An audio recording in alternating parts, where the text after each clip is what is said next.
இன்றைக்கி நம்ம பார்க்க போகிற சமையல் ரொம்ப ஈஸியாகவும் ரொம்ப டேஸ்டியாகவும் ஒரு ரவா கிச்சடி எப்படி செய்யலாங்கிறத பார்க்கலாம். காலைல பிரேக்ஃபாஸ்ட்டுக்கு டக்குன்னு செய்யணும்னு நினச்சின்னா இது மாதிரி செய்யுங்க.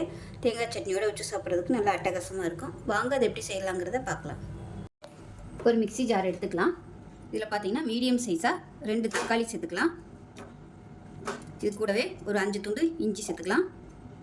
சின்னதாக 2 துண்டு பட்டை, 2 கிராம்பு சேர்த்துக்கலாம். இப்போ சுடுதண்ணில் ஊற வச்சா ஒரு 10 வரமிளகாய் சேர்த்துக்கலாம். இது வந்து ரொம்ப சின்னதாக இருக்குது, காரமும் கம்மி தான், அதனால் 10 எடுத்திருக்கேன். நார்மல் மிளகாய், நல்லா காரமான மிளகாய் இருந்தால் நீங்கள் ஒரு 3 இல்லை 4 எடுத்துக்கோங்க போதும். இப்போ இது வந்து நல்லா நைஸாக அரைச்சிக்கலாம். இப்போ ஒரு பேன் எடுத்துக்கலாம். இதில் வந்து ஒரு 2 டீஸ்பூன் போல் எண்ணெய் விட்டுக்கலாம்.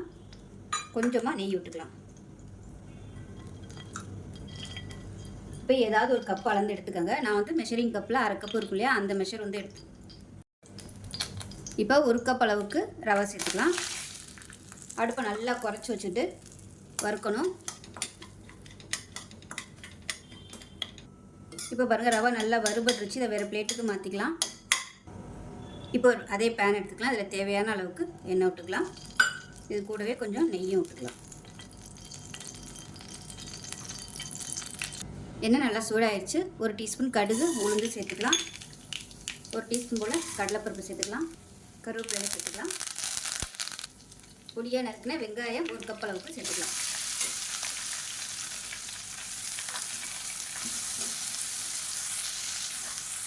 கால் டீஸ்பூன் மஞ்சள் சேர்த்துக்கலாம். உப்பு கொஞ்சமாக சேர்த்துக்கலாம். இப்போ இதில் 1 கைப்பிடி கேரட்டு, 1 கைப்பிடி பட்டாணி, 1 கைப்பிடி பீன்ஸ், இது எல்லாத்தையும் சேர்த்துக்கலாம். கொஞ்சம் சேர்த்திங்கன்னா போதும். இப்போ இது கூடவே உடச்ச முந்திரி பருப்பையும் சேர்த்துக்கலாம். இப்போ காய்கறி எல்லாத்தையும் சேர்த்து நல்லா வதக்கியாச்சு. இப்போ இதில் எந்த கப்பில் ரவை எடுத்தோமோ அதே கப்பில் 4 கப் அளவுக்கு தண்ணி சேர்த்துக்கலாம்.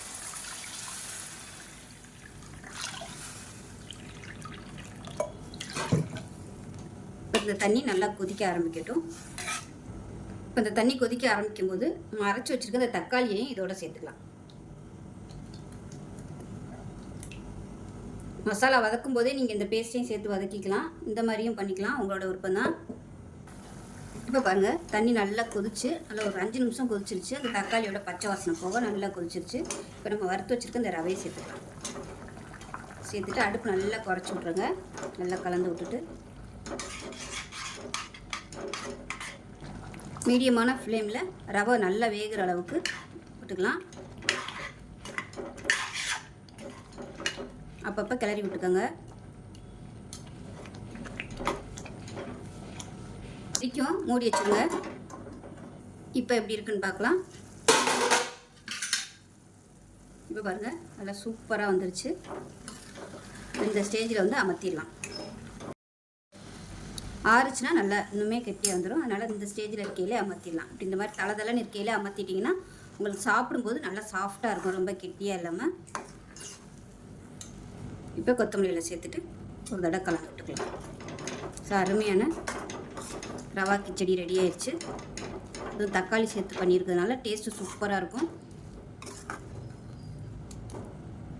உப்பு கொஞ்சம் கம்மியாக இருக்குது. இந்த ஸ்டேஜில் உப்பு சேர்த்துக்கிறேன். டேஸ்ட் பண்ணி பார்த்துக்கிட்டு பத்தலைன்னா சேர்த்துக்கலாம்.